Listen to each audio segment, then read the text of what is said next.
Hello everyone, let's start today's topic. आज हम यहाँ पे बात करने जा रहे हैं स्ट्रेटेजिक मैनेजमेंट की। वंस अगेन चैप्टर नंबर 12 चल रहा था हमारा, and we were discussing about the concept of internal environment and external environment. और यहाँ पे अब जो अगला टॉपिक हम डिस्कस करने जा रहे हैं, it is one of the most important topics of this chapter.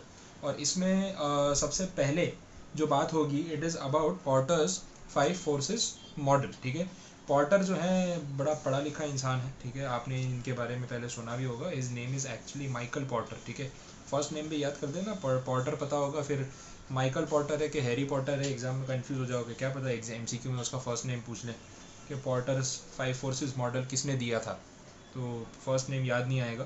तो हार्वर्ड बिजनेस स्कूल में यहाँ पे वो प्रोफेसर थे, एंड उनका बहुत ही ज़्यादा कंट्रीब्यूशन रहा है ये सारी स्ट्रैटेजीज देने में। और बहुत ही इंटरेस्टिंग है, मज़ा आता है टॉपिक में एक्चुअली में, क्योंकि जब लाइव एग्जांपल्स मिलते हैं कंपनीज़ के बारे में कि हाँ भाई ये कंपनी ऐसे काम करती है, इनका ये आइडियोलॉजी है, इन्होंने इसका प्रोडक्ट की मार्केटिंग ऐसे की है, तो इट बिकम्स ऑटोमेटिकली इंटरेस्टिंग। और फिर भी आपको इंटरेस्टिंग नहीं लगता है तो थोड़ा सा आपको इंट्रोस्पेक्शन करना चाहिए, अपने बारे में सोचना चाहिए कि यार कहीं कोई गड़बड़ मुझ में ही है। ठीक है, चलो देखते हैं। तो पॉर्टर के 5 फोर्सेस जो एक कॉम्पिटिटिव एनवायरनमेंट या बिजनेस एनवायरनमेंट में जनरली इफ़ेक्ट करते हैं वो क्या है, डायरेक्टली मैं उन पॉइंट्स पे जा रहा हूँ क्योंकि वही चीज़ है। फिर आप वो इंट्रोडक्शन पढ़ो तो अपने आप समझ में आ जाएगा। सबसे पहले पॉर्टर जो बोल रहा है,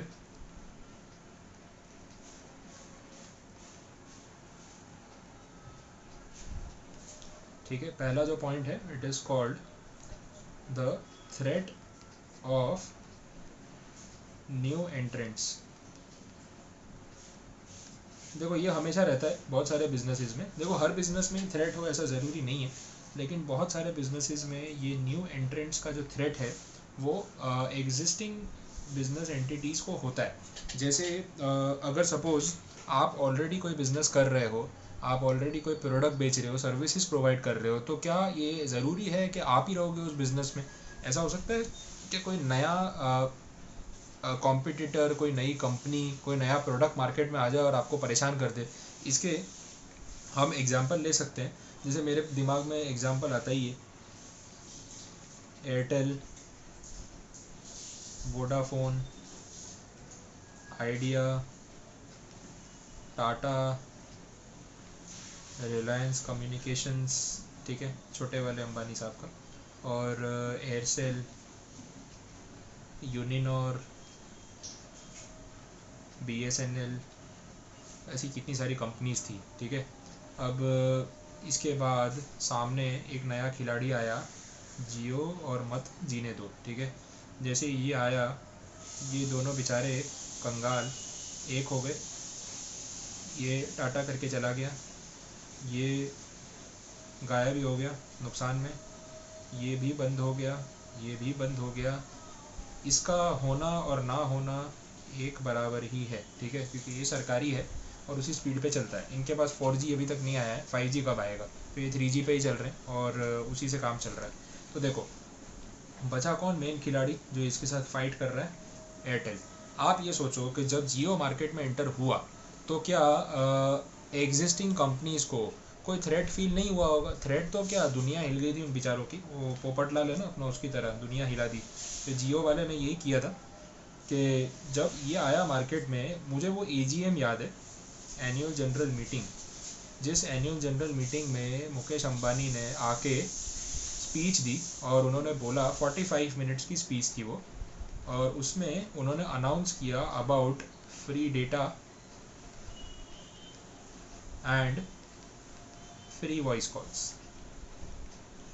ये आज से 3 साल पहले की बात है, जो उनकी 40th AGM हुई थी रिलायंस की। उसमें उन्होंने जब जियो लॉन्च किया था, एंड इट वाज 2017 और 2017 में, तो तब 5 सितंबर, डेट भी ध्यान है क्योंकि अभी रिसेंटली जियो की जब AGM हुई तब उन्होंने बोला कि भाई 3 साल पूरे किए, तो 5 सितंबर था और इस डेट पे उन्होंने जियो लॉन्च किया।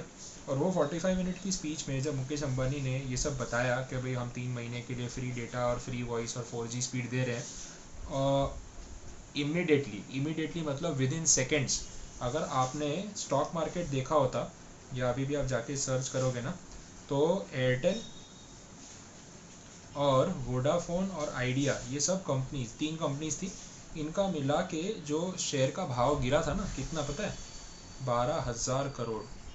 तीनों का टोटल 12,000 करोड़ वाइप ऑफ हो गया विद इन 2 to 3 मिनट्स। फटाफट लोग शेयर बेच के भागे कि अब तो ये जियो वाला आ गया, अब तो बाकी सब कंपनीज की बैंड बज जाएगी। तो जिन लोगों ने इनके शेयर्स खरीद के रखे थे उन्होंने इमीडिएटली स्टॉक सेल कर दिया, और ये 45 मिनट्स की स्पीच के अंदर तो स्टॉक मार्केट गिरा के रख दिया, और 12,000 करोड़ जो है वो पानी हो गए, ख़त्म हो गए इन्वेस्टर्स के, और आज तक नहीं उठ पाए। तो जो वोडाफोन आइडिया के शेयर्स कितने रुपए के थे, बीच में तो वोडाफोन आइडिया का कंबाइंड शेयर 3 रुपये में मिल रहा था, 3 रुपीज़। मैं बैच में स्टूडेंट्स को बोलता था, वो पता है ब्रेक टाइम में कितनी बार होता है ना कि वो वेफ़र खा रहे होते हैं, तो 10 रुपये का वेफ़र का पैकेट खा रहे होते हैं। मतलब 10 रुपये का वेफ़र का पैकेट खा रहे हो ना, इतने में आइडिया के 2 शेयर आ जाएंगे, तो फालतू का खा रहे हो, इससे अच्छा तो शेयर जमा कर लो, क्या पता कंपनी कभी फ्यूचर में रिवाइव हो जाए तो आपको इसके अच्छे पैसे मिल जाएंगे। और रिसेंटली अभी लॉकडाउन में वोडाफोन आइडिया का शेयर 10 से 11 रुपये की रेंज में आया था, फिर वापस वो डाउन गया, अभी भी 8, 7, 7.5, 9 ये रेंज में चल रहा है, बट तब तो 3 रुपये में शेयर मिल रहा था। तो ऐसा इतना भाव गिर गया इसका, तो कोई वैल्यू ही नहीं रही, पता चला आपको। तो इस तरीके से न्यू एंट्रेंट का जो थ्रेट है वो इन बेचारी कंपनियों ने झेला, और आज भी झेल रहे हैं, लॉसेस कर करके भी झेल रहे हैं। ठीक है, समझ में आया? चलो आगे बढ़ते। तो थ्रेट ऑफ न्यू एंट्रेंट का क्या इम्पैक्ट होता है, कुछ अगर पॉइंट्स यहाँ पे वैल्यूएबल हमें मिल जाए तो देख लेते हैं लैंग्वेज में। एंड जो उसका इंट्रोडक्शन है वो तो मैंने आपको बता दिया। कब न्यू एंट्रेंट का थ्रेट ज़्यादा हाई होता है उसके लिए कुछ पॉइंट्स हैं यहाँ पे, कि नया एंट्री जो भी ले रहा है मार्केट में, उसके लिए मार्केट में एंटर करना कितना आसान है उस पर भी तो डिपेंड करता है। अब जैसे हर बिजनेस में न्यू एंट्रेंट का थ्रेट इतना नहीं भी होता है। जैसे हम बात कर रहे हैं जियो की, अब जियो को न्यू एंट्रेंट का थ्रेट उतना नहीं होगा। नो डाउट जियो की वजह से बाकी लोगों को थ्रेट हो गया, लेकिन जियो को उतना थ्रेट नहीं होगा। क्यों ऐसा? बिकॉज उसको मालूम है कि टेलीकॉम सेक्टर में एक कंपनी स्टार्ट करना क्या बच्चों का खेल है क्या। 2.5 लाख करोड़ रुपए लगाया जियो ने, फिर फ्री में डेटा बांटा, 2 साल 3 साल लॉस में चलाया, अब जाके 1,000 2,000 3,000 करोड़ 2,500 करोड़ का प्रॉफिट इस क्वार्टर में पहली बार आया है। 2.5 लाख करोड़ के सामने 2,500 करोड़, तो कब जाके रिकवरी होगी? तो 2.5 लाख करोड़ रुपया लगा के फ्री में कोई अगर सर्विस देने की ताकत रखता है तो ऐसे कितने लोग होंगे इंडिया में, कितनी कंपनीज होंगी, समझ में आ रहा है? तो बड़ी बड़ी कंपनीज भी इससे दूर भागती हैं, तो हर किसी के पास ये थ्रेट नहीं होने वाला। तो देखो पहला पॉइंट जो है यहाँ पे, smaller capital is required to make an entry. अब जैसे एग्जाम्पल इसका छोटे लेवल पे लेते हैं, क्योंकि उन्होंने बोला ना कि भाई स्मॉलर कैपिटल की रिक्वायरमेंट है। सपोज ऐसा है कि आप जिस सोसाइटी में रहते हो ना, ये मैं आपको इसलिए बता रहा हूँ क्योंकि मेरी सोसाइटी में ये सिचुएशन है। मेरी अपार्टमेंट में, मेरी बिल्डिंग में जहाँ पे मैं रहता हूँ फ्लैट में, ठीक है, तो मेरे बिल्डिंग के नीचे जो कॉम्प्लेक्स है वहाँ पे ना एक जो राशन की शॉप होती है ना, FMCG गुड्स की, जो किराने की शॉप अपने बोलते हैं, ठीक है, तो जो FMCG गुड्स के लिए किराने की दुकान है, जब मैं यहाँ पे रहने आया ना तो एक शॉप थी, तो उसी शॉप में मिल्क भी मिलता था, और बाकी के FMCG प्रोडक्ट्स जो है, मैं बार बार FMCQ लिख रहा हूँ, इट इज़ FMCG, ठीक है, तो ये सारे प्रोडक्ट्स जो है वो मिल रहे थे, FMCG वाले, राशन किराना वो सब मिल रहा था। तो एक शॉप थी, उसकी मोनोपोली थी, काम चल रहा था। फिर क्या हुआ, ऑपोजिट साइड पे हमारे कॉम्प्लेक्स में एक और सेकंड शॉप ओपन हो गई,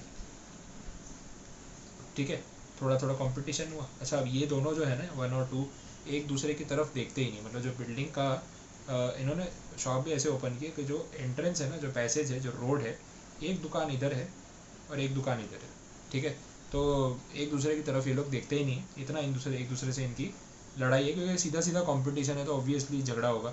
अच्छा, अब हमारे जैसों के साथ क्या होता है, अगर सपोज़ मैं फर्स्ट शॉप पे गया, मैंने कुछ सामान ख़रीदा और वो सामान मुझे कुछ सामान नहीं मिला, तो मैं क्या करूँगा एज अ कंज्यूमर? ऑब्वियसली मैं उसको बोलूँगा कि भाई आपके पास सामान है, बोलेगा नहीं है 4 दिन लगेंगे, मंगवा दूंगा। मैं बोलूँगा दूसरी दुकान से जाके ले लेता हूँ, मैं ले भी लूँगा। अच्छा, पहली दुकान से आधा सामान खरीद के जब मैं दूसरी में जाता हूँ ना, तो आधे सामान की पॉलीथीन मेरे हाथ में देख के ना वो दूसरी दुकान वाला मुंह बनाता है। अब मुझे सामान देने से तो मना करेगा नहीं, क्योंकि ग्राहक है, मना करेगा तो उसका ही लॉस है, मुझे क्या जा रहा है। तो कहीं ना कहीं वो सामान बेच भी रहा है, बट उसको मुझसे ये ग्रज है कि आप उस दुकान से सामान क्यों खरीदते हो। ऐसी सिचुएशन भी आती है। तो चलो 2 दुकान है ऑलरेडी, तो ये तो एक प्रॉब्लम फेस करना ही पड़ा उसको। अच्छा, हुआ ये सिचुएशन ऐसी हुई कि लॉकडाउन से जस्ट पहले एक तीसरे बंदे ने भी दुकान खोल दी। अब बोलो, थर्ड पर्सन आ गया यहाँ, तो ये 2 आपस में तो लड़ रहे थे, अब बोले ये तीसरा भी आ गया। अच्छा, अब है कैसा, एंट्री का गेट है ना, एक दुकान इधर है ठीक है, एक दुकान इधर है, एक इधर है, और एक दुकान छोड़ के फिर एक इधर है। तो मतलब जो शॉप्स हैं, एक एक दुकान छोड़ के 3 दुकान खुली हुई है जो सेम सामान बेचते हैं। तीनों दूध बेच रहे हैं, तीनों आइसक्रीम बेच रहे हैं, तीनों किराने का सामान बेच रहे हैं, गेहूँ चावल शक्कर सबके वहाँ मिल रहा है। तो आप सोचो उनके बीच में फियर्स कंपटीशन है। अब अगर कल को मैं सोचूं कि यार लॉकडाउन में मेरे पास भी काम कम है, इतने बैचेस नहीं पढ़ाने को चलना, मैं भी दुकान खोल लेता हूँ, तो कितना खर्चा होगा ज़्यादा से ज़्यादा? मतलब ऐसा कुछ है कि मुझे लोन के नाम पे कोई 10,000 करोड़ रुपए बोरो करने पड़ेंगे, या इक्विटी शेयर लॉन्च करने पड़ेंगे, या आईपीओ निकालना पड़ेगा, ऐसा कुछ होगा क्या? नहीं। मैं कुछ 2-5 लाख रुपए कहीं से जुगाड़ करके लोन वोन लेके, सरकार से लोन मांग के, एमएसएमई सेक्टर में लोन मिलता है, मैं एक और दुकान स्टार्ट कर सकता हूँ। रेंट पे दुकान ही तो लेनी है, कौन सी दुकान खरीदनी है, और माल उतना ही मंगवाओ जितना बेच सकते हो, ठीक है। तो मैं वो भी क्रेडिट पे मिलता है, तो कोई इन्वेस्टमेंट नहीं है। बट ऐसा करने से वो 3 दुकान वालों की हालत तो ख़राब ही हो जाएगी, बोलो ऑलरेडी हम 3 कम थे, तो और आ गया, ठीक है। तो दैट इज़ अ रीज़न कि जहाँ पे स्मॉलर कैपिटल रिक्वायर्ड है एंट्री लेने के लिए, तो हर कोई एंट्री ले लेगा, ठीक है। भले सर्वाइव करे ना करे अलग बात है, लेकिन एंट्री तो लेगा। Next, existing companies are not influential, not dominant to prevent new entrance. ठीक है, अब यहाँ पे क्या बोला है, जो एग्जिस्टिंग कंपनीज हैं वो उतनी इन्फ्लुएंशियल नहीं है, उनका उतना डोमिनियंस नहीं है कि वो नए एंट्रेंट को रोक सके। मतलब ऐसा है कि मैं अगर आप ही की लाइन में आपके जैसी सेम दुकान खोलता हूँ, आप चाह के भी कुछ नहीं कर सकते। अगर ये सिचुएशन है तो मैं खोलूँगा दुकान, मैं बिजनेस करूँगा, मैं आपको कंपटीशन दूंगा, जो करना है कर लो, कोई गुंडागर्दी थोड़ी ना है, कोई लाइसेंस थोड़ी ना चाहिए। आई बात समझ में? तो न्यू एंट्रेंट जल्दी आएगा। एग्जिस्टिंग फर्म्स जो है ना, मतलब जो काम आप करते हो, जो बिजनेस आप करते हो, उसमें आपके पास कोई पेटेंट, ट्रेडमार्क, कोई ब्रांड वैल्यू नहीं है, लोकल गुड्स है आपके, कोई उसकी ब्रांडिंग नहीं की है आपने कि भाई ये कंपनी का है, ये फर्म का, ऐसा कुछ नहीं। और पेटेंट जैसा भी कुछ नहीं है, आपके जैसा माल और कोई बना के बेच भी रहा है, आप कुछ नहीं कर सकते। तो ऐसे बिजनेस में तो आप क्या कर लोगे, ठीक है। तो वहाँ पे भी न्यू एंट्रेंट जो है वो घुसेगा या आपके बिजनेस में टांग तो अड़ाएगा। एंट्री बैरियर नहीं है, this is the word, entry barrier. Entry barrier create करना बहुत ज़रूरी है if you want to cut down the competition. दूसरों से आगे बढ़ो, दूसरों से आगे रहो, और कुछ ऐसा प्रोवाइड करो जो दूसरे के लिए पॉसिबल ना हो। तो वो सोचेंगे इस बिज़नेस में मैं घुस भी जाऊंगा ना तो मैं कुछ कमा नहीं पाऊंगा, क्योंकि ऐसा एंट्री बैरियर इन लोगों ने सेट कर दिया। जैसे जियो ने प्राइसिंग में कर दिया, फ्री सिम कार्ड दे रहा है, अब इससे सस्ता कोई क्या लाएगा? प्राइस होगी तो प्राइस वॉर होगी ना। तो न्यू एंट्रेंट क्या फ्री में आके सिम कार्ड बेचेगा? पॉसिबल ही नहीं है, ठीक है। तो ये सिचुएशन होती है। देयर इज़ नो और लिटिल गवर्नमेंट रेगुलेशन, तो भी अगर रूल्स रेगुलेशन, लाइसेंसिंग, परमिशंस, वो सब ज़्यादा हेडेक नहीं है ना। नया एंट्रेंट जल्दी आ सकता है और आपको परेशान कर सकता है। Customer switching cost are very low. Customer switching cost जो है वो बहुत कम है। मतलब एक कस्टमर के लिए दूसरे की दुकान छोड़ के आपकी दुकान पे शिफ्ट होना ज़्यादा मुश्किल काम नहीं है। अब जैसे मैंने वो किराने की शॉप की बात की, तो मैं जिस किराने की शॉप पे जा रहा हूँ उसके पास सामान नहीं, मैं दूसरे से ले लूँगा। और अगर वो रेगुलर सामान रखता है और इसके पास हमेशा आउट ऑफ स्टॉक ही होता है ना, तो कितनी बार तो ऐसा होगा कि मैं जाना ही छोड़ दूंगा इसके वहाँ। कि पहली शॉप वाले के पास मैं जाता तो हूँ रेगुलर, कि चलो भाई अपना भी एक बोलते हैं नहीं, फेस टू फेस रिलेशन हो गया है, रेगुलर जाते हैं, उसको भी ख़राब लगेगा। पर उसके बाद आधा सामान होता ही नहीं है, तो मैं दूसरे वाले के पास ही जाऊँगा और फिर उसके साथ मेरा एक रेगुलर बाइंग सेलिंग रिलेशन बन जाएगा। क्लियर है? तो ये चीज़ होती है।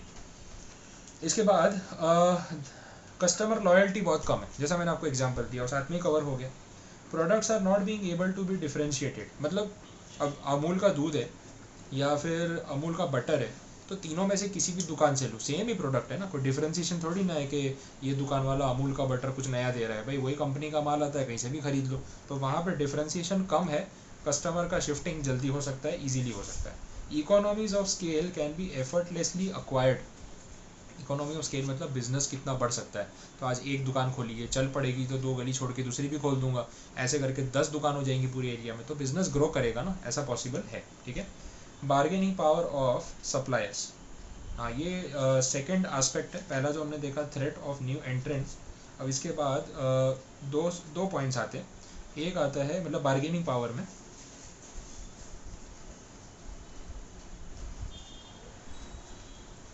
पहला जो पॉइंट है bargaining power, that is of suppliers, और दूसरा जो है बार्गेनिंग पावर ऑफ बायर्स, ठीक है। तो अब इसके ऊपर बात करते हैं। ये सेकंड पॉइंट है आपका सप्लायर वाला, और ये वाला जो है वो है थर्ड पॉइंट। चलिए देखें, कंटिन्यू करें। तो जैसा कि हम बात कर रहे थे बार्गेनिंग पावर ऑफ सप्लायर्स की, ठीक है। तो सप्लायर्स के मामले में ऐसा हो सकता है कि बार्गेनिंग पावर वो मेंटेन करें और हमें उनकी बात सुननी पड़े। मीन्स हमेशा ऐसा नहीं होता है कि बायर का ही बार्गेनिंग पावर होगा। इसके लिए ऐसी सिचुएशन कब आ सकती है आप समझो। एक केस अपने यहाँ पे डिस्कस कर लेते हैं जिससे आपको ये चीज़ की क्लैरिटी आ जाएगी। सपोज़ आप कोई पर्टिकुलर प्रोडक्ट मैन्युफैक्चर करते हो, कोई भी प्रोडक्ट हो सकता है। सपोज़ आप एक मोबाइल फ़ोन मैन्युफैक्चर करते हो। अब मोबाइल फ़ोन मैन्युफैक्चर करने के लिए ये चीज़ भी देखी जाती है कि हर एक कंपोनेंट जो उसके अंदर लगता है वो सारे कंपोनेंट्स आप खुद से नहीं बना सकते हो। ऐसा पॉसिबल है कि सारा मैन्युफैक्चरिंग उसका एक एक पार्ट सब कुछ आप खुद ही बना रहे हो? Not possible practically to do so. हमें इस चीज़ में ये समझना होगा कि मोबाइल में जितने भी कंपोनेंट्स अप्लाई होते हैं, ठीक है, वो कंपोनेंट्स जो हैं उसको हम या तो खुद मैन्युफैक्चर करें या फिर हम उसको रेडीमेड कहीं से खरीद लें। मेक और बाई, ये एक सिचुएशन होती है। And the company has to decide depending on the cost factors, depending on the availability factors कि क्या सही रहेगा और क्या नहीं, ठीक है, और क्या उनके लिए ज़्यादा बेनिफिशियल होगा। तो बहुत बार कंपनीज क्या करती हैं कि कुछ कंपोनेंट्स खुद बनाती हैं, उसका एक यूनिट लगा देती हैं, और कुछ कंपोनेंट्स वो बाई करते हैं। अगर उनको बाई करना सस्ता पड़ता है और उनकी डिज़ायर्ड क्वालिटी उनको मिल जाती है तो इट इज़ बेटर कि वो बाई करके काम खत्म करे, क्यों खुद मैन्युफैक्चर करने पे टाइम वेस्ट करे, ठीक है। तो वैसा यहाँ पे हो सकता है। अब जैसे मोबाइल फ़ोन में मैं बोल रहा हूँ आपको कि बहुत सारे कंपोनेंट्स होते हैं, तो इसमें किसी भी एक कंपोनेंट को हम एज एन एग्जांपल ले सकते हैं। जैसे हम बात कर रहे हैं टच स्क्रीन की, जो उसका सेंसर होगा टच स्क्रीन का, ठीक है। तो ऑब्वियसली एक मोबाइल फ़ोन में जो टच है उसका, ठीक है, जो स्क्रीन है उसकी इम्पोर्टेंस बहुत ज़्यादा है। बिकॉज जो सेंसर है उसके और जो फ़ोन यूज़ करने का जो फील आता है वो टच के ऊपर बहुत ज़्यादा डिपेंड करता है। और अगर फ़ोन का टच अच्छा नहीं है ना तो आपको यूज़ करने में मज़ा नहीं आएगा। और वो चीज़ कंपनी भी समझ रही है कि यूज़र के सेटिस्फैक्शन के लिए टच होना, ये जो टच स्क्रीन है उसका स्मूथ फंक्शन करना बहुत ज़रूरी है। अब कंपनी ने जब एस्टिमेशन किया कि हम स्क्रीन खुद से बनाएं या फिर हमारे पास सप्लायर है जिसे हम बाई करें, तो उनको लगा कि वैसे तो बनाना जो है वो बहुत महंगा पड़ जाएगा क्योंकि हमारे पास उतनी अच्छी टेक्नोलॉजी भी नहीं है और इन्वेस्टमेंट बहुत हेवी है, तो इससे तो बेटर है कि हम खरीद लें। अब जब खरीदने गए तो मार्केट में वैसे तो बहुत सारे सप्लायर्स हैं, लेकिन सप्लायर्स की जो क्वालिटी है जो वो लोग सप्लाई कर रहे हैं उसमें बहुत ज़्यादा वेरिएशन है। एक सप्लायर ए है, एक बी है, एक सी है, एक डी है। जब हमने ये देखा कि हम जिस क्वालिटी का फ़ोन बना रहे हैं और जो क्वालिटी हमसे हमारे कस्टमर एक्सपेक्ट करते वो क्वालिटी के सप्लायर्स कितने हैं, तो भाई ये जो तीन है ना ये कोई काम के नहीं है हमारे लिए क्वालिटी वाइज, ठीक है। बचता कौन है? ए। अब इसका एक्चुअली में काम बहुत अच्छा है, प्रोडक्ट बहुत अच्छा प्रोवाइड करता है ये, और हमारी सारी रिक्वायरमेंट फुलफ़िल होती है, लेकिन हमारी रिक्वायरमेंट फुलफ़िल करने वाला ये अकेला सप्लायर है, ठीक है। अच्छा, एक और सप्लायर भी है जो इसके जैसी क्वालिटी प्रोवाइड कर सकता है, लेकिन उसकी जो ड्यू डेट होती है, ठीक है, वो टाइम पे काम नहीं करता है। तो ज़रूरी नहीं है कि जिस डेट पे वो बोल रहा है उस डेट पे वो सामान पहुंचा देगा। तो पंक्चुअल नहीं है, वो एक सिचुएशन है जो एक प्रॉब्लम क्रिएट हो रही है। तो इसके लिए इसको प्रेफर करना बहुत ज़्यादा रिस्की हो सकता है, ठीक है। तो ऑप्शन ले दे के बच रहा है ये। अब यहाँ पे मिस्टर ए को पता है कि उसकी क्वालिटी बहुत अच्छी है, ठीक है, और उसको ये भी पता है कि वो टाइम पे डिमांड पूरी कर सकता है जितनी चाहो उतनी।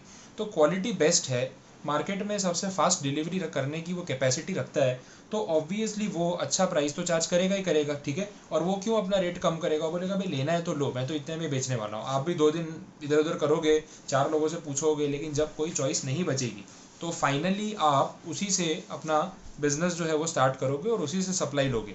तो बहुत बार ऐसा हो सकता है कि बार्गेनिंग पावर जो है वो बायर का ना हो और बार्गेनिंग पावर किसका है? सप्लायर का हो, ठीक है, ये पॉसिबल है। तो यहाँ पे जो मिस्टर ए है, ये जो हमारा सप्लायर है, बार्गेनिंग पावर इसका है और हमें उस हिसाब से चलना पड़ेगा। एंड ऐसी सिचुएशन आना प्रैक्टिकली भी पॉसिबल है, ठीक है। दूसरा जो पॉइंट है, जैसे वो बात कर रहे हैं बार्गेनिंग पावर ऑफ बायर्स। अब देखो इसमें तो कोई बड़ी बात नहीं, समझना है बहुत ईजी है, ठीक है। बार्गेनिंग पावर ऑफ बायर, ये तो हर जगह होता ही है। अब जो बायर है वो कब बार्गेन कर सकता है, क्या सिचुएशन हो सकती है? जैसे इसका भी कोई केस स्टडी ले लेते हैं। मेरे माइंड में एक जो केस आ रहा है इसके regarding, that is regarding McDonald's. ठीक है, मैकडोनल्ड्स है या फिर पिज़्ज़ा हट है, बट पिज़्ज़ा हट से बेटर एग्जांपल मैकडोनल्ड्स का रहेगा। अब मैकडोनल्ड जो कंपनी है, ये लोग स्पेसिफिकली फेमस हैं इनके बर्गर के लिए, ठीक है, ये तो आपको पता ही है। अब जो बर्गर ये लोग सेल कर रहे हैं, मैक वेजी, मैक आलू टिक्की एंड ऑल, तो इसमें ब्रेड और जो उसकी टिक्की आती है जिसको हम पैटी बोलते हैं, ठीक है, तो वेजी पैटी और आलू पैटी दो ऑप्शन होते हैं जनरली, अगर आप वेज प्रेफर कर रहे हो तो, और नॉन वेज प्रेफर कर रहे हो तो फिर चिकन फिश वो सब रहता है, बट मैं उसकी बात नहीं करूँगा। तो हम वेज पे रहते हैं कि कोई नॉन वेज नहीं पसंद करता है तो उसको इरिटेशन होगी, तो मैं उस चीज़ पे नहीं जा रहा हूँ, ठीक है।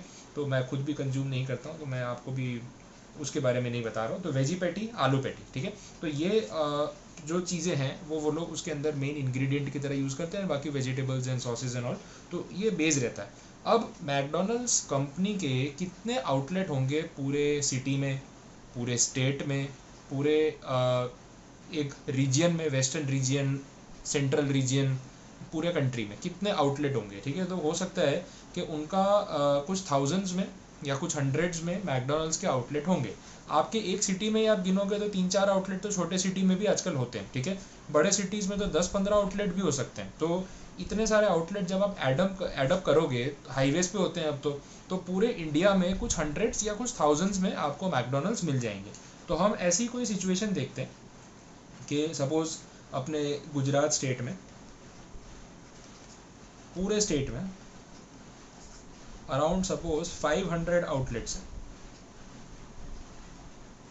मैकडी के, और मैकडी वाला जो है ना वो ब्रेड तो अपनी खुद की बनाता है, लेकिन जो पैटी है ना वो बाई करता है, पैटी वो बाई करता है, ठीक है। या फिर हम एक और एग्जांपल ले सकते हैं, चीज़ तो चाहिए ना, तो चीज़ भी वो बाई करता है, और जो मेयोनीज सॉस आता है वो भी वो बाई करता है।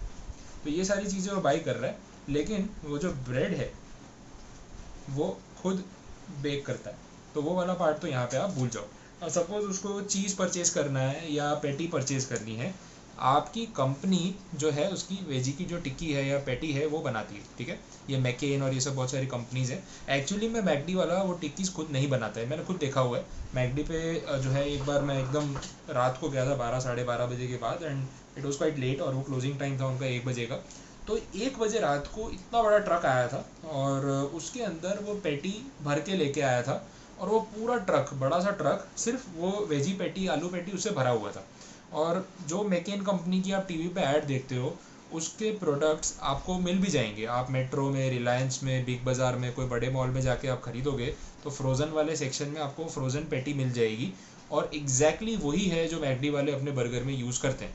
तो उसका मैन्युफैक्चरिंग या प्रोडक्शन या कुकिंग वो लोग खुद नहीं करते, ठीक है। अब मैकेन वाला जो सप्लायर है, मैकेन इतनी बड़ी कंपनी नहीं है जितनी बड़ी कंपनी मैकडोनल्ड्स है, ये आपको भी पता है, ये मैकेन वाले को भी पता है, और ये मैकडी वाले को भी पता है, ठीक है।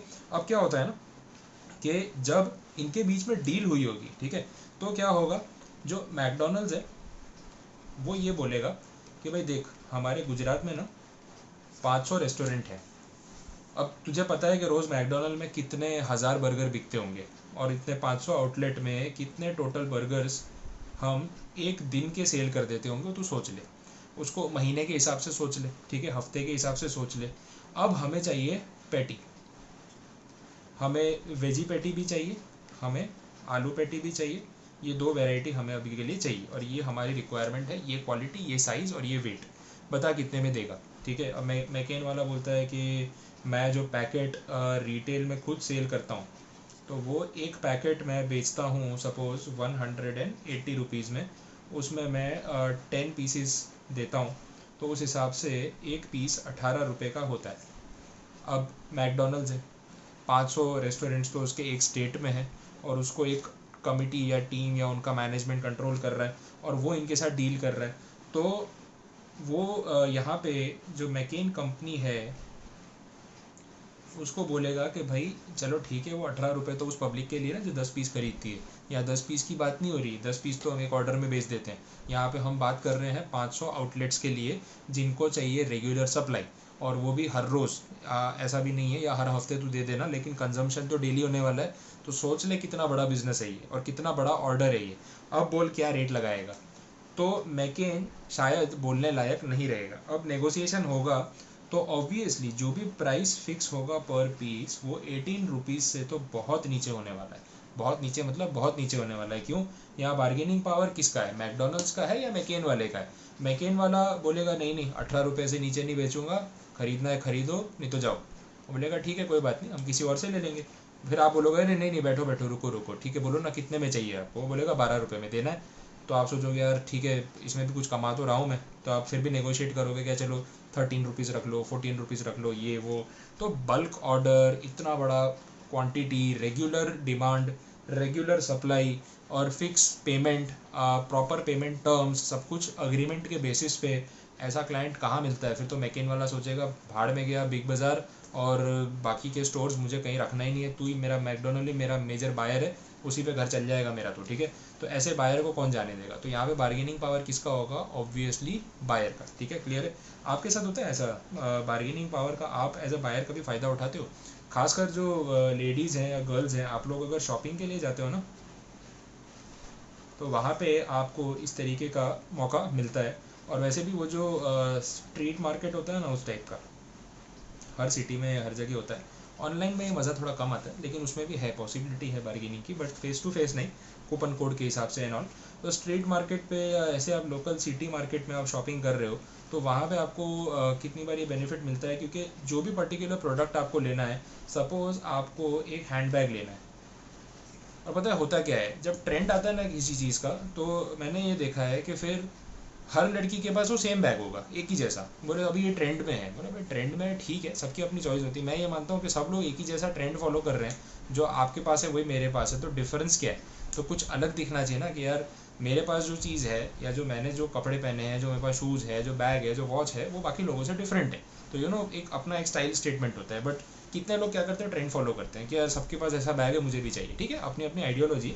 मैं तो सिर्फ एक बात कर रहा हूँ कि ऐसा अपन ऑब्जर्व करते हैं कि ये होता है। तो जो हैंड बैग है या जो ड्रेस है या जिस पैटर्न के शूज़ चल रहे हैं, या अगर एक ने खरीदा ना तो सब खरीदने चले जाते हैं, ठीक है। तो फिर डिमांड भी उसी की होती है, और बेचने वालों को पता है मार्केट में कि जो भी लड़कियां शॉपिंग करने आएंगी या लेडीज़ आएंगी, वो यही मांगने वाली है। अब किसी सेलिब्रिटी ने किसी मूवी में कोई सीन में कुछ पहन लिया और वो कपड़ा बहुत अच्छा दिख रहा है, बस लाइन लग गई उसकी, ऐसा होता है। अब उसके ना बेचने वाले सप्लायर भी बहुत हैं। तो मतलब जो स्ट्रीट मार्केट है, स्टॉल्स लगे हुए हैं या शॉप्स बनी हुई है, तो हर दूसरी शॉप में आपको उसके मैनिक पे या डिस्प्ले में वही प्रोडक्ट दिखेगा।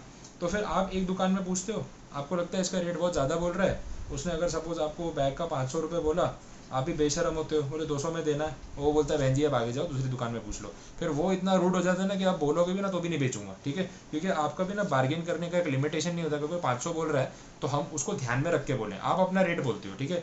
वो बोलता है अगर 200 में कोई देगा ना तो मेरे से फ्री में ले जाना जाओ, फिर वो थोड़ा रूड हो जाता है। फिर आप अरे नहीं नहीं भैया मैं तो ऐसे ही बोल रही, चलो ठीक ठीक लगा दो, कितना भाव करोगे आप? फिर भी आप ज़्यादा ऊपर नहीं आते, आप 250 पे आते हो, 300 पे आते हो, वो भी नहीं सुनता है, बोले लेना है तो लो नहीं तो जाओ, ज़्यादा से ज़्यादा। फिर वो आपकी ना और बेइज्जती करता है। तो मैं तो कितनी बार डिस्काउंट के लिए पूछता नहीं हूँ, बोलता है चलो 480 लगा दूंगा। फिर आप बोलते हो क्या भैया 20 रुपये में क्या डिस्काउंट दोगे? ऐसा होता है ना, ऐसी हरकतें आपने की भी होंगी, आपके साथ ऐसी बेइज्जती हुई भी होगी, बट वो एक कस्टमर का राइट है। और जब तक ऐसी बार्गेनिंग और वो बोलते हैं जिग जिग ना हो ना, तब तक शॉपिंग करने का असली मज़ा भी नहीं आता है। तो वो भी क्या करेगा ना, बड़ा स्मार्ट होगा, वो 500 के सामने आपको 480 बोलेगा, 20 रुपये डिस्काउंट। आपको भी लगेगा यार 20 रुपये में तो क्या है डिस्काउंट मांगूँ मैं। फिर आप बोलते हो नहीं नहीं चलो 400 रुपये लगा दो। अब देखो जहाँ आपने 200 से शुरू किया था ना, वो 480 सुन के सीधा आप भी 400 पे आ गए। फिर बात फाइनली कहाँ ख़त्म होती है? 450 पे। वो भी बड़ा डीट होता है, मानेगा नहीं, उसने सोच के रखा होता है कि 10% देना है। वो 200 से आपको 450 पे ले आया 2 मिनट में, और आप आ भी गए। तो बड़ा बिजनेसमैन तो वही हुआ ना, आप बड़े बार्गेनर नहीं हुए। बट कहीं ना कहीं क्योंकि सब लोग एक ही जैसा माल बेच रहे हैं और बहुत सारे सप्लायर्स हैं, तो आप बार्गेनिंग करके थोड़ा बहुत 150 उनसे कम करवा सकते हो। तो बार्गेनिंग पावर जो है सप्लायर्स के बदले यहाँ पे बायर्स का रहता है। क्लियर है? चलो आगे बढ़ते हैं। ठीक है। थ्रेट ऑफ सब्सटीट्यूट प्रोडक्ट्स, हाँ ये तो होता ही है ना कि एक प्रोडक्ट के बदले दूसरे प्रोडक्ट से काम चल जाएगा। That is called the threat of substitute products, ठीक है। तो ऐसा तो जैसे इकोनॉमिक्स में नहीं अपने पढ़ते कि भाई चाय कॉफ़ी पेट्रोल डीजल, उस तरीके से। तो ये वही एग्जांपल है, तो इसमें कुछ नया है भी नहीं, मैं उसको रिपीट नहीं कर रहा हूँ, ठीक है। और फिर हम बढ़ रहे हैं आखिरी पॉइंट की तरफ 5 फोर्सेज में, that is the 5th point. तो यहाँ पे बोला है इन्होंने 5th पॉइंट में, rivalry among the existing competitors इसके तो बहुत सारे एग्जांपल्स हमारे पास अवेलेबल है, एग्जिस्टिंग कॉम्पिटिटर्स के बीच में राइवलरी होना, वो तो चलता ही रहने वाला है। अब इसके लिए आपको जितने एग्जांपल लेने हैं उतने अपने ले सकते हैं, कोई एग्जांपल्स की हमारे पास शॉर्टेज नहीं है, ठीक है।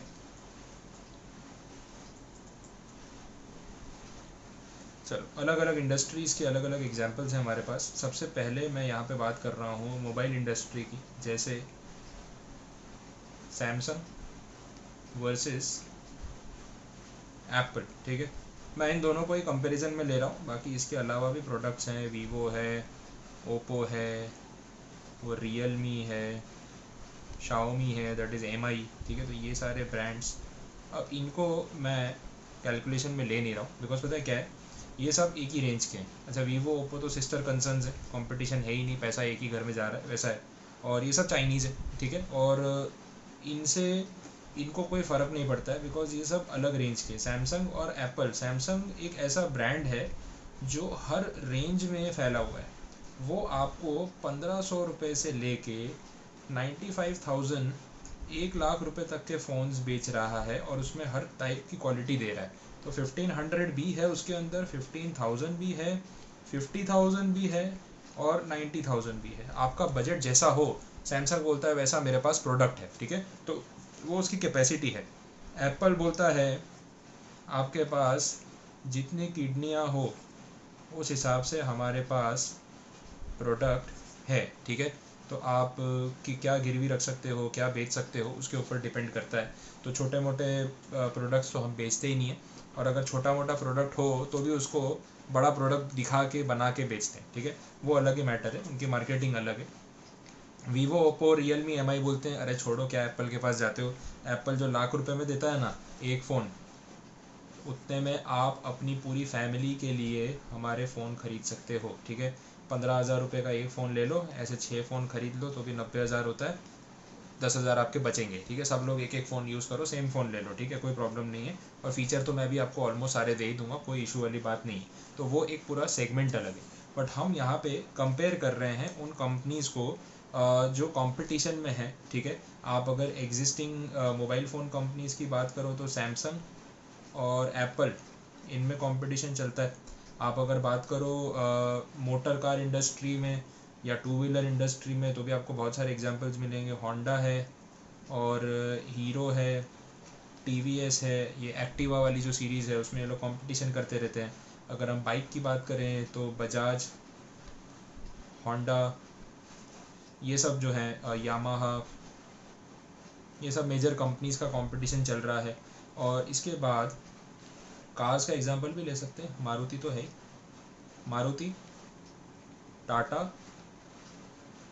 ह्युंडई, महिंद्रा, ये सब बड़े बड़े ब्रांड्स आपस में कंपटीशन कर रहे हैं, जहाँ पे एग्जिस्टिंग राइवलरी है।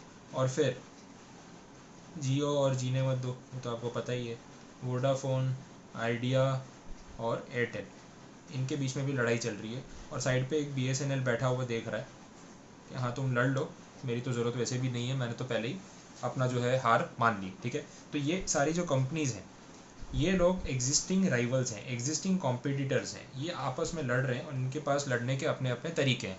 प्राइस वॉर है। अच्छा, और भी एग्जांपल चाहिए? और भी देता हूँ, रुको। एग्जांपल्स की अपने पास कोई कमी नहीं है, मांगो उतने मिलेंगे। बाबा जी, बाबा जी को भूलना अच्छी बात नहीं है।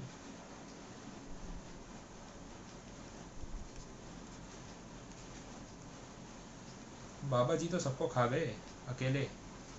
Dabur, ITC, HUL, Hindustan Unilever limited, सबका बोलते हैं ना पत्ता ही काट दिया इन्होंने। अभी मैंने कल ही पढ़ा, अभी कल फोर्ब्स के जो पेज था इंस्टाग्राम पे, फोर्ब्स का पेज है, उस पर पूरा डेटा आया था जो मिल्क बिस्किट्स होती हैं, मतलब जिन बिस्किट्स के बारे में बोला जाता है कि ये मिल्क से बनी है और बच्चों के लिए अच्छी है। तो मिल्क बिस्किट्स में ब्रिटानिया की मिल्क बिकीज करके बिस्किट है, इसके साथ आईटीसी की बिस्किट है, एचयूएल वालों की है, और बाबा जी भी हैं, ठीक है। तो इनकी एक जो बिस्किट है पतंजलि दूध करके, ऐसा एक प्रोडक्ट है, तो वो मिल्क से बनी हुई। तो ये प्रोडक्ट्स में मार्केट शेयर में कंपटीशन है। इवन जो इसकी बिस्किट है ब्रिटानिया की मिल्क बिकीज, उसका मार्केट शेयर 49% है, मतलब आधी बिस्किट्स तो उसी की बिकती है। 1800 करोड़ रुपए का मार्केट है मिल्क बेस्ड बिस्किट्स का, क्रीम वाली नहीं, प्लेन बिस्किट, ठीक है, जो बच्चे दूध के साथ, बॉर्नविटा के साथ या आप चाय के साथ खा सकते हैं उस तरीके से। सेकंड नंबर पे आज की डेट में 14 to 15% मार्केट शेयर के साथ जो ब्रांड है दैट इज़ पतंजलि, और उसके बाद HUL आता है। तो HUL को पीछे कर दिया और पतंजलि आगे हो गया। एक टाइम पे HUL 19% था और पतंजलि 6% था, और आज सिनारियो रिवर्स है, पतंजलि आगे है और HUL जो है वो 10% से नीचे हो चुका है। तो इस तरीके से टक्कर दे के पतंजलि आज की डेट में मिल्क बिस्किट्स में सेकंड नंबर का ब्रांड है। दे क्लेम कि हमारी बिस्किट में मिल्क है और हमारी बिस्किट काव मिल्क से बनी है, और हमारी बिस्किट में ट्रांस फैट जिससे मोटापा और चर्बी बढ़ती है वो नहीं है, बच्चों के लिए अच्छी है, सेफ़ है ये, और मैदे की नहीं है, आटे की है, ठीक है। तो जो वीट है, वीट यूज़ होता है इसमें, मैदा यूज़ नहीं होता है, तो रिफाइंड फ्लोर यूज़ नहीं होता है, ठीक है। तो इसके बेसिस पे उन्होंने कंपटीशन दिया हुआ है, तो एग्जिस्टिंग राइवलरी चलती रहती है। अच्छा, आपने वो केस भी सुना होगा डाबर का और पतंजलि का हनी को लेके, ठीक है। हनी को लेके तो बड़ा इंटरेस्टिंग केस हुआ था, मज़ा आ गया था देख के। मतलब कभी कभी बाबा जी ऐसा एंटरटेन कर जाते हैं ना कि टीवी पर ड्रामा देखने का भी अलग मज़ा आता है। मतलब ऐसा हो गया कि मैं आपको एक केस बताता हूँ, बिकॉज पता होना चाहिए, तो स्ट्रैटेजी सीख रहे हो तो फिर ये सब पता होना ज़रूरी है। डाबर और पतंजलि केस हुआ, इसमें डाबर हनी और पतंजलि हनी का। डाबर वाला जो हनी बेचता है उसका कुछ प्राइस था अराउंड 125 रुपीज़, ठीक है। तो ये 125 रुपीज़ का उसका प्राइस था जो उसकी बॉटल आती है, and this is for I guess 250 grams, ठीक है। और बाबा जी आए, बाबा जी ने बोला 70 रुपीज़ फॉर 250 ग्राम्स, अचानक से 70 रुपये। और बाबा जी मतलब प्योरिटी, शुद्धता, ठीक है, आपका शरीर स्वस्थ रहे, बाबा जी सुबह आके कसरत भी करा देंगे, आप खाओ जितना खाना है, और कोई हार्मफुल प्रोडक्ट नहीं, नेचुरल एकदम, और बेस्ट क्वालिटी, ये उन्होंने क्लेम किया। और प्रेस कॉन्फ्रेंस रख दी, प्रोडक्ट लॉन्च कर दिया। बाबा जी खुद ब्रांड एम्बेसडर है, उनको तो वो भी ज़रूरत नहीं है। और ये जब रेट निकाला ना, आप सोचो कि डाबर वाले की क्या हालत हुई, उसकी बैंड बज गई। बोले यार आधे रेट में बेच रहा है बंदा, मतलब 125 का आधा 62 63 रुपीज़ होता है, 70 रुपये में बेच रहा है, मेरी हालत क्या होगी। और कौन लेगा फिर डाबर का प्रोडक्ट अगर आप डबल रेट मांग रहे हो। और हनी तो नेचुरल प्रोडक्ट है, उसमें कोई प्रिजर्वेटिव, मैन्युफैक्चरिंग, कुकिंग वाला तो केस है नहीं, तो क्या नया दे रहा है ऐसा वो जो इतने पैसे ले रहा है। तो बाबा ने प्रेस कॉन्फ्रेंस में, मैंने प्रेस कॉन्फ्रेंस देखी थी तब लाइव, ये क्लियरली सेड कि बोले, रिपोर्टर ने पूछा, बोले सर क्या फ़र्क है इतना कॉस्टिंग का कि 125 का 70 रुपये हो गया। बोले ये बड़ी बड़ी कंपनियां देश को लूट रही हैं, मोटा मुनाफा कर रही हैं, इतने सालों से आपको उल्लू बना रही हैं। इनके ब्रांड एम्बेसडर्स में बड़े बड़े टीवी सेलिब्रिटी, बड़े बड़े मूवी स्टार्स होते हैं जो एक एक दिन की शूटिंग के लेते हैं 5 से 10 करोड़ रुपए, फिर इसके चैनल पे चलाने के लिए इनको देने पड़ते हैं और कितने करोड़ रुपए। बोले मैं खुद बाबा हूँ, मैं ब्रांड एम्बेसडर हूँ, मेरा कोई खर्चा लग नहीं रहा है, मैं कोई फीस चार्ज नहीं करता हूँ कंपनी से, जो है फ्री है, मैं कोई 5 करोड़ रुपए कंपनी से लेता नहीं हूँ। तो वो 5 करोड़ आपके बच रहे हैं, तो बोले वो इसमें से माइनस हो रहे हैं, प्लस हम काम करते हैं मिनिमम प्रॉफिट पे, ये बड़ी कंपनियां काम करती है रिटर्न्स देने के लिए, शेयर के भाव बढ़ाने के लिए मैक्सिमम प्रॉफिट पे। ये सुन के डाबर वाले के होश उड़ गए रातों रात। बोले अब तो यार ये कंपनी बंद करा के छोड़ेगा हमारी। फिर डाबर वालों को, अब देखो आप समझो, स्ट्रैटेजी की बात बता रहा हूँ, आप समझो, डाबर वाला रातों रात बोलेगा चलो मैं हनी बेचता हूँ 65 रुपीज़ में, बाबा जी बोलेंगे मैं बेचता हूँ 60 रुपीज़ में, ले और 10% 10 रुपये का डिस्काउंट। ऐसा नहीं हो सकता। डाबर वाला अगर अचानक से 125 का 65 कर देगा ना, तो बाबा जी आके बोलेंगे देखा मैंने बोला था ना चोर है, अभी तक तो बोले 125 में बेच रहे थे, अब अचानक से आधा रेट कैसे इनको अफोर्डेबल है। इसका मतलब इनका प्रॉफिट मार्जिन 65 में भी तो कुछ कमा रहे हैं, मतलब ये आपसे डबल से भी ज़्यादा पैसे चार्ज करके पब्लिक को ऐसी बेसिक चीज़ में लूट रहे हैं, तो ऐसी कंपनी पे क्या भरोसा करे। ये बोल के डाबर की हालत बाबा जी ने ख़राब कर दी। आया समझ में। तो वो लोग ये जो रेट काटने का जो ऑप्शन है ना, ये तो उनके पास था ही नहीं। तो उनकी मार्केटिंग टीम ने सोचा कि अब कुछ ना कुछ तो करना पड़ेगा। देन दे डिसाइडेड कि हम इसका स्ट्रैटेजी चेंज करते हैं। एक स्ट्रैटेजी बनाई उन्होंने, और स्ट्रैटेजी में उन्होंने बात की क्वालिटी की। No doubt it was already a failure attempt, क्योंकि बाबा जी के सामने क्वालिटी के नाम पे फाइट करना वैसे भी मुश्किल है, क्योंकि उनका तो मेन यूएसपी क्वालिटी है, ठीक है। स्टिल दे सेड कि बोले जो हनी आप दूसरी घटिया कंपनीज का खरीदते हो, इनडायरेक्टली एडवर्टीजमेंट में उन्होंने बॉटल दिखा दी लेकिन नाम नहीं दिखाया पतंजलि। बोला कि दूसरी जो कंपनीज का आप हनी खरीदते हो वो आपकी फैमिली के लिए क्वालिटी वाइज, हेल्थ वाइज कितना अच्छा है वो आपको पहले देखना चाहिए। प्राइस जो है भले कम हो ज़्यादा हो, लेकिन क्वालिटी में कॉम्प्रोमाइज़ नहीं होना चाहिए, और डाबर कभी भी क्वालिटी में कॉम्प्रोमाइज़ नहीं करेगा, आपकी फैमिली की हेल्थ के साथ कॉम्प्रोमाइज़ नहीं करेगा। ये बोल के उन्होंने ब्रांडिंग वापस से शुरू की कि हम रेट कम नहीं कर सकते क्योंकि पकड़े जाएंगे, लेकिन हम क्वालिटी पे बहुत ज़्यादा फोकस करते हैं। फिर पतंजलि के ऊपर उन्होंने चार्ज लगाया एंड दे सेड कि पतंजलि के जो ये हनी वाला प्रोडक्ट है इसका फूड सेफ्टी लाइसेंस नहीं है, FSSAI जो है food safety and standards authority of India, ठीक है, तो इनसे लाइसेंस लेना पड़ता है फूड प्रोडक्ट्स एडिबल प्रोडक्ट्स बेचने के लिए। तो बोला कि इसका लाइसेंस नहीं है। फिर बाबा जी आए, पतंजलि की वेबसाइट पे आए, प्रेस कॉन्फ्रेंस की और बोला लो ये रहा FSSAI का लाइसेंस, मेरे पास पूरा क्लियरेंस है, सामने वाली कंपनी झूठ बोल रही है।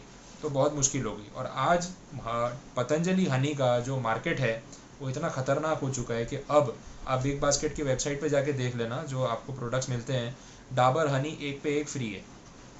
समझ आ गया, ठीक है, आना ही पड़ा नीचे, कुछ नहीं हो सकता, नहीं तो प्रोडक्ट बिकेगा नहीं। बट वो पब्लिक का जो ट्रस्ट था ना इतने साल का डाबर के ऊपर, वो पतंजलि ने एक दिन में छीन लिया और साबित कर दिया कि ये लोग मोटा मुनाफा कमाते हैं और पब्लिक का पैसा ज़्यादा चार्ज करते हैं, ठीक है। तो ऐसे बड़े बड़े केसेस होते हैं। तो this is existing rivalry between the players, तो ये तो है ही। तो इसमें कोई नया पार्टिसिपेंट नहीं आया, इसमें जो थे ना वही आपस में आराम से लड़ रहे हैं एक दूसरे के साथ और एक दूसरे की बैंड बजा रहे हैं। ऐसे बहुत सारे प्रोडक्ट्स हैं, कितने एग्जांपल दूँ मैं आपको, कम पड़ जाएंगे।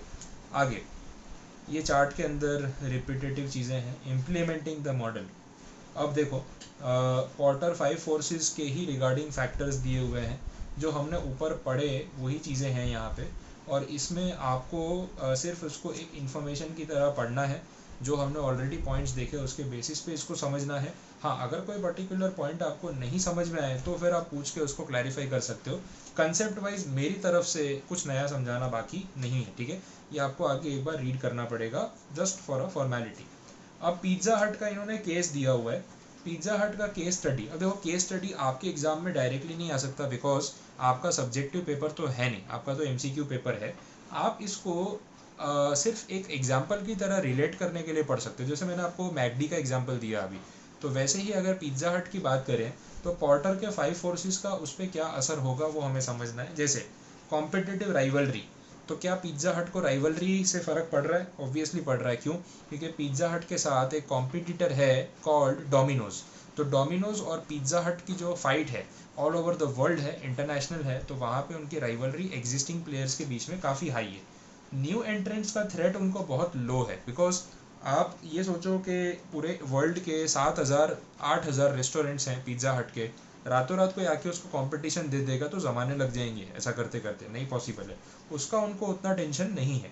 सब्सटीट्यूट्स का थ्रेट थोड़ा हाई रहता है। पिज्ज़ा के बदले लोग बर्गर प्रीफर करने लग गए, बर्गर के बदले लोग नाचोस प्रीफर करने लग गए, मोमोज प्रीफर करने लग गए, तो हम क्या करेंगे? तो वो सब उनको प्रॉब्लम ज़्यादा होती है, तभी वो नए नए फ्लेवर्स लेके आते हैं अपने पिज्ज़ाज़ में। दे प्रीफर दैट कि भाई पब्लिक को भी कुछ नया थोड़े थोड़े टाइम में मेन्यू में चेंज करके देना पड़ेगा। कस्टमर का पावर जो है वो मीडियम या लो बोल सकते हैं, क्योंकि वो खींचा चला आएगा। टीवी पे बार बार पिज्ज़ा का ऐड देख देख के आपके पास ही आने वाला है, कहाँ जाएगा, ठीक है। और लास्ट में पावर ऑफ सप्लायर्स वो भी लो रहने वाला है, क्योंकि मैंने आपको बोला मैकडोनल्ड वाला केस, जो हमने टिक्की वाला केस देखा, पैटी वाला केस देखा, तो एग्जैक्टली वही चीज़ यहाँ पे भी है, सेम है। तो ये आपका केस स्टडी हो गया। इसके साथ हमारा ये चैप्टर जो है वो कंप्लीट हुआ, और अब आप इसके MCQs जो यहाँ पे दे रखे हैं वो सॉल्व करके कंप्लीट कर सकते हो। अगर कोई क्वेरी है, कोई एरर है, आपको कुछ नहीं समझ आया, तो you are free to ask and then we can move on to the next chapter. तो होप सो आपको यहाँ तक समझ आया होगा, and thank you so much for watching.